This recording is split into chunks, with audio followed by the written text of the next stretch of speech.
कौन बनेगा नेता। नगर निगम के चुनाव पास आने वाले थे। पूरे कानपुर शहर में टिकट को लेकर मारामारी शुरू थी, लेकिन सबसे ज्यादा चर्चा में वार्ड नंबर 40 की सीट थी। वो इसलिए क्योंकि इस बार वहां की सीट महिला के लिए आरक्षित थी। अब सवाल ये था कि चुनाव लड़ेगा कौन।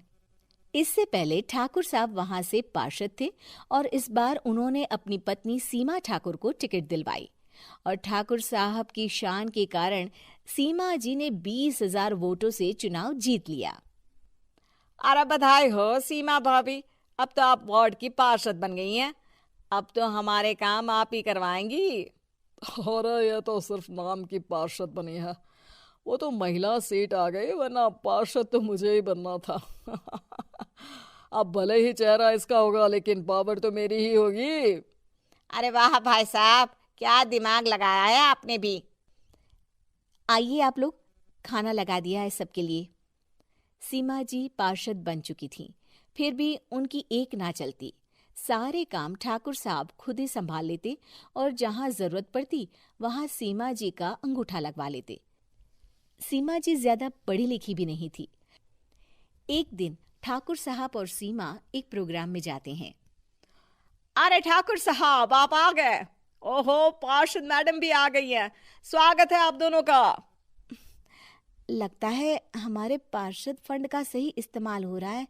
चलिए अब उद्घाटन करते हैं। ये लीजिए ठाकुर साहब कैची, आप ही सबसे पहले प्रवेश कीजिए। सब लोग आगे निकल जाते हैं और सीमा जी पार्षद होने के बावजूद भी पीछे खड़ी रह जाती हैं। वो देखती हैं कि वेलकम बोर्ड पर उनका नाम है, लेकिन महिला होने के कारण कोई उनका सम्मान नहीं कर रहा। अगले दिन एक आदमी उनके घर आता है। अरे ठाकुर साहब नमस्कार। कल ना हम नोटिस किए कि हमारा घर तो अवैध है और नगर निगम वाले उसे तोड़ने आ रहे हैं। अरे कुछ कीजिए ना ठाकुर साहब। देखो भाई, मैं तो ज्यादा कुछ कर नहीं सकता, पर अगर तुम सबकी जेब गर्म कर दो तो कुछ हो सकता है। कुल मिलाकर 4 लाख लगेंगे। अरे 4 लाख ठाकुर साहब? अरे भाई, मैं अपने लिए नहीं मांग रहा हूँ। दरोगा है, इंजीनियर बाबू है, बड़े साहब है, सबको देना पड़ता है ना थोड़ा थोड़ा। बोलो है मंजूर? तभी वहां अचानक सीमा जी आ जाती हैं। अरे ये आप क्या कर रहे हैं? पहले इन्हीं लोगों से तो आपने वोट मांगे, अब इनसे ही पैसे ले रहे हो। अरे चुप रहो तुम, तुम्हारा काम है सिर्फ अंगूठा लगाना, तुम वही किया करो। मुझे दूसरे काम तुम मत सिखाओ, समझी? और तुम ना जाओ, अब पैसे लेकर आओ, वरना जेसीबी किसी भी वक्त आती होगी। सब कुछ ऐसे ही चलते रहता है। एक दिन सीमा जी और ठाकुर साहब को एक लोकल मीटिंग में बुलाया जाता है। वहां पर कई और अधिकारी लोग भी मौजूद रहते हैं। अब मैं चाहूंगा कि ठाकुर साहब हमारे बीच 2 शब्द कहें। मेरे प्यारे भाइयों और बहनों, आज मेरा सौभाग्य है कि मैं आप सबकी सेवा दिन रात कर पा रहा हूँ। आपने मेरी पत्नी को भारी मतों से जिताया है, इसलिए मैं आप सभी का शुक्रगुजार हूँ।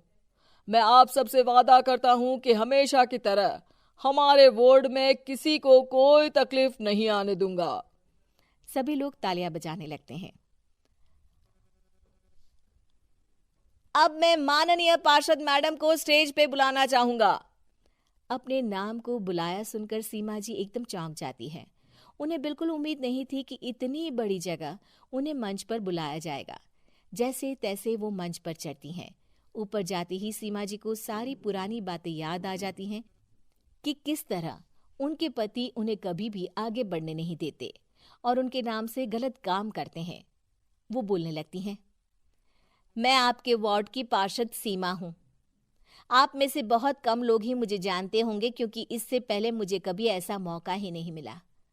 सारे मौके मेरे पार्षद पति यानी आपके ठाकुर साहब ही लेते रहे, लेकिन आज ये मौका मुझे मिला है तो मैं इसे ऐसे ही नहीं जाने दूंगी। मैं आपको ये बताना चाहती हूँ कि आपके ठाकुर साहब मेरे नाम की आड़ में गैर कानूनी काम करते हैं, जिस पर अंगूठों के निशान मेरे होते थे। इसीलिए मैं अपनी गलती मानती हूँ और आज अपने पद से इस्तीफा देती हूँ, ताकि आगे से कोई गलत काम ना हो पाए। अब फैसला आप सबके हाथ में है कि आप हमें क्या सजा देना चाहते हैं। सीमा जी की बातें सुनकर ठाकुर साहब के चेहरे का रंग उड़ जाता है और वो शर्म से मुंह नीचा करके वहां से चले जाते हैं और पद से इस्तीफा देकर ही सही सीमा जी अपने आप में आत्मविश्वास महसूस करती हैं।